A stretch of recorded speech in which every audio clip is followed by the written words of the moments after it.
ಹೋದ ವರ್ಷ ನಬಾರ್ಡ್ನಿಂದ ನಮಗೆ 5,600 ಕೋಟಿ ರೂಪಾಯಿ ಬಂದಿತ್ತು.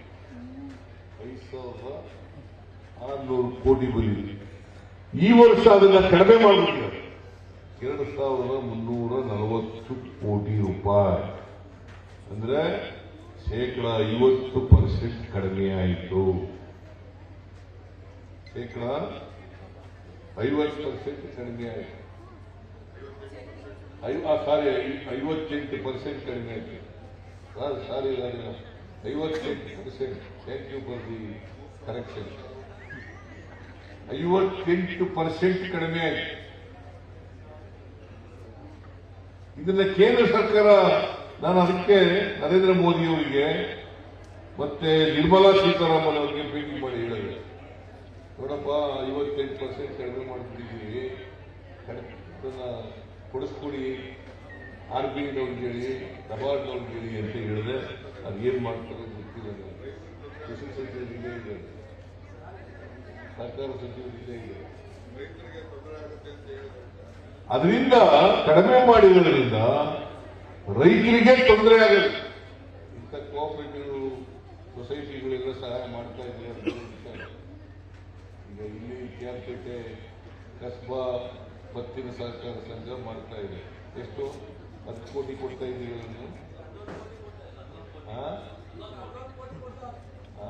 ನೀವೆಷ್ಟು? ನಿಮ್ಮ ಊರು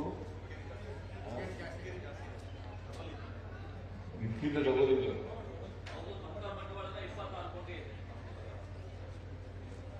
ಇದಲ್ಲದೆ ರಾಜ್ಯ ಸರ್ಕಾರ ಕೊಡ್ತಕ್ಕಂಥದ್ದೇ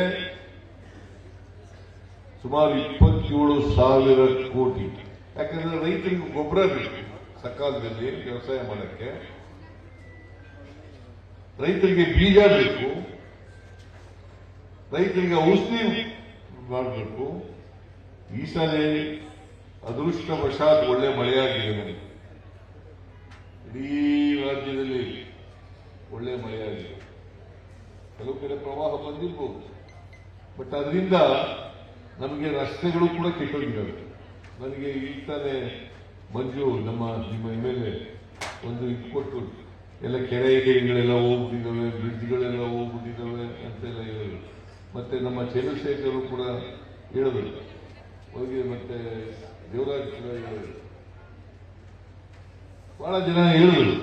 ನಿಜ, ಅದಾಗಿರೋದು ಮಳೆ ಜಾಸ್ತಿ ಆಗಿರೋದು ಯಾಕಾಗಿದೆ ಅಂತಂದ್ರೆ ಕಳೆದ 5 ವರ್ಷ ಹೊಸದಾಗಿ ರಸ್ತೆಗಳೇ ಮಾಡಲಿಲ್ಲ, ಗುದಿಗೆ ಮುಟ್ಟಿಲ್ಲ. ನೀನು 5 ವರ್ಷ MLA ಆಗಿರಲಿಲ್ಲ, ಅದು ಗೊತ್ತಿಲ್ಲ. 5 ವರ್ಷ ಏನು ಮಾಡಲಿಲ್ಲ, ನಾವು ಮಾಡಿದ್ದಲ್ಲ ಅಷ್ಟೇ. ಈಗ ಹೇಳಿದ್ರೆ ಮಾಡ್ಕೊಳ್ಳೋಣ, ಅದು ಬೇರೆ ವಿಚಾರ. ನೀನು MLA ಆಗಿ ಹೇಳಿದ್ಯಾ, ಈಗ ಮಾಡ್ಕೊಳ್ಳೋಣ. ಆದರೆ ಇಂದಿನ 5 ವರ್ಷ ನೀನು MLA ಇದೆಯಲ್ಲ, ಪಾಪ ನೀನು ಯಾರೋ ಬೇರೆ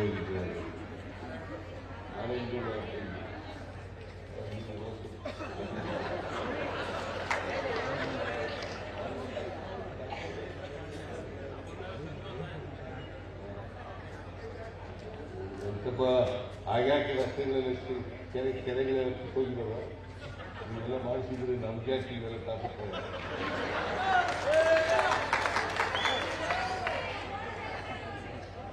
ನಾನು ರಸ್ತೆಗಳಿಗೆ ಹಣ ಕೊಡ್ತೇನೆ.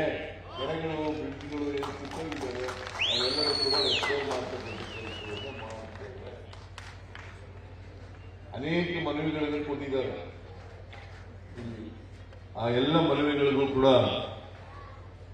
ನಾನು ಗಮನ ಹರಿಸ್ತಕ್ಕಂಥ ಕೆಲಸವನ್ನ ಮಾಡ್ತೇನೆ ಅಂತಕ್ಕಂಥ ಮಾತುಗಳನ್ನ ಹೇಳಲಿಕ್ಕೆ ಬಯಸ್ತಾ ಇದ್ದೆ. ನಾನು ಕೇಳಿದೆ, ನಮ್ಮ ಖಾಸಗಿ ಸಹಕಾರ ಸಂಘಗಳಲ್ಲಿ ಈ ಕಿಕ್ಕೇರಿಯಲ್ಲಿರ್ತಕ್ಕಂಥ ಸಹಕಾರ ಸಂಘ ಮತ್ತೆ ಕ್ಯಾರ್ಪೇಟೆಯಲ್ಲಿ ಇರ್ತಕ್ಕಂಥ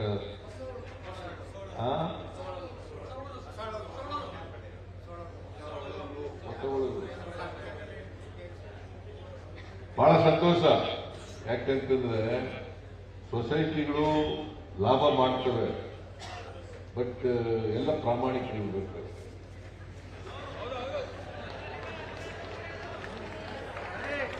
ಅಲ್ವಾ? ಎಕಡೆಗಳು ಸೇರ್ಕೊಂಡ್ಬಿಟ್ರೆ ಭಾರಿ ಕಷ್ಟ.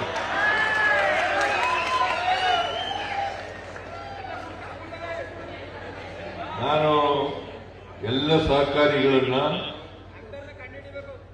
ರೈತರ ಪರವಾಗಿದ್ದಾರೆ, ಸಾಮಾನ್ಯ ಜನರ ಪರವಾಗಿದ್ದಾರೆ ಅಂತೇಳಿ ಭಾವಿಸ್ಕೊಂಡಿದ್ದೇನೆ. ಹಾಗಾಗಿ ಸಹಕಾರ ಸಂಘಗಳೆಲ್ಲ ಬೆಳೀಲಿಕ್ಕೆ ಕಾರಣ ಆಗಿರೋದು.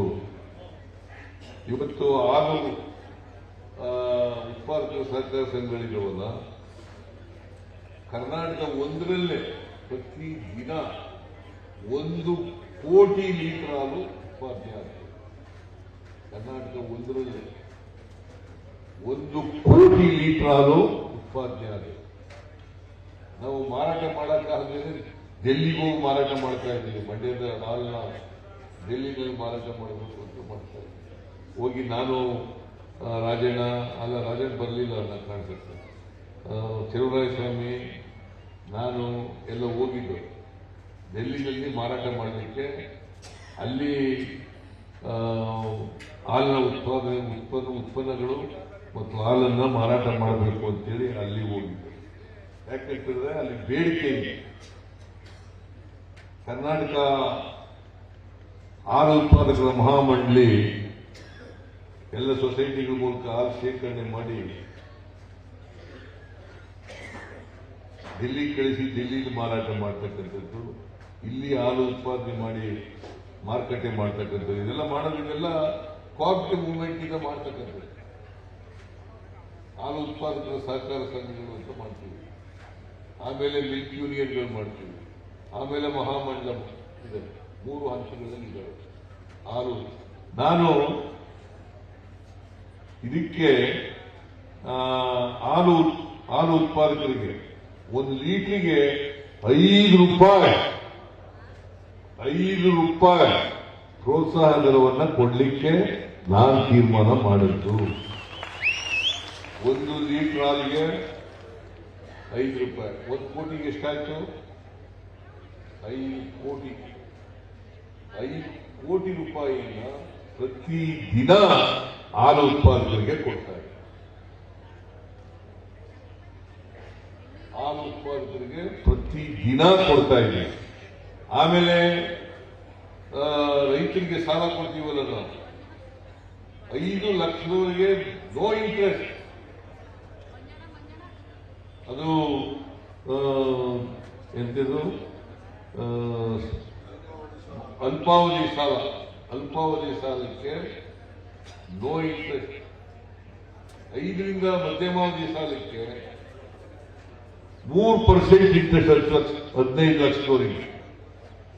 ಇದನ್ನು ನಾವು ಮಾಡ್ತಕ್ಕ ಈ ವರ್ಷ ಮಾಡಿದ್ದು, ಹಿಂದಿನ ವರ್ಷ 3 ಲಕ್ಷದವರೆಗೆ ಫ್ರೀ, 10 ಲಕ್ಷದವರೆಗೆ 3% ಅಂತ ಮಾಡಿದ್ದೆವು. ಈ ವರ್ಷ ಜಾಸ್ತಿ ಮಾಡಿದ್ವಿ.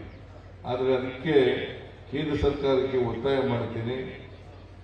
ನಾನು ರೈತರಿಗೆ ಸಹಾಯ ಆಗಬೇಕು ಅನ್ನೋದಾದ್ರೆ, ಕೃಷಿ ಉತ್ಪನ್ನ ಹೆಚ್ಚಾಗಬೇಕು ಅನ್ನೋದಾದ್ರೆ, ಹಾಲು ಉತ್ಪನ್ನ ಜಾಸ್ತಿ ಆಗಬೇಕು ಅನ್ನೋದಾದ್ರೆ, ತರಕಾರಿ ಜಾಸ್ತಿ ಬೆಳಿಬೇಕು ಅನ್ನೋದಾದ್ರೆ, ರೇಷ್ಮೆ ನಾವು ಜಾಸ್ತಿ ಉತ್ಪಾದನೆ ಮಾಡಬೇಕು ಅನ್ನೋದಾದ್ರೆ, ಮಹಿಳಾ ಸಹಕಾರ ಸಂಘಗಳು ಹೆಚ್ಚು ಸದೃಢವಾಗಿ ಬೆಳಿಬೇಕು ಅನ್ನೋದಾದ್ರೆ ನಾವು ರೈತರಿಗೆ ಸಾಲ ಕೊಡ್ತಕ್ಕಂಥದ್ದು ಆಗಬೇಕು.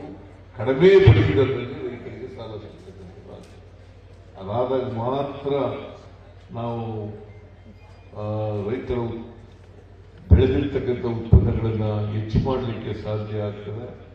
ಅದನ್ನು ಸಹಕಾರ ಸಂಘಗಳು ಬಹಳ ದೊಡ್ಡ ಪ್ರಮಾಣದಲ್ಲಿ ತಮ್ಮ ಕೊಡುಗೆಯನ್ನು ನೀಡ್ತಾ ಇದ್ದೇವೆ ಅಂತಕ್ಕಂಥ ಮಾತುಗಳನ್ನು ಹೇಳಿ, ನಾನು ಈ ನೂತನವಾಗಿ ನಿರ್ಮಿಸಿರ್ತಕ್ಕಂಥ KN ಕೆಂಗೇಗೌಡ ರೈತ ಸಹಕಾರ ಭವನ, ಬ್ಯಾಂಕಿಂಗ್ ಶಾಖೆ ಮತ್ತು ಗೊಬ್ಬರ ವಿತರಣಾ ಶಾಖೆ ಇವೆಲ್ಲವನ್ನು ಕೂಡ ತೀವ್ರ ಸಂತೋಷದಿಂದ ಉದ್ಘಾಟನೆ ಮಾಡಿದ್ದೇನೆ. ಮತ್ತೆ ಅದರ ಅಧ್ಯಕ್ಷ ಪುರುಷೋತ್ತಮ್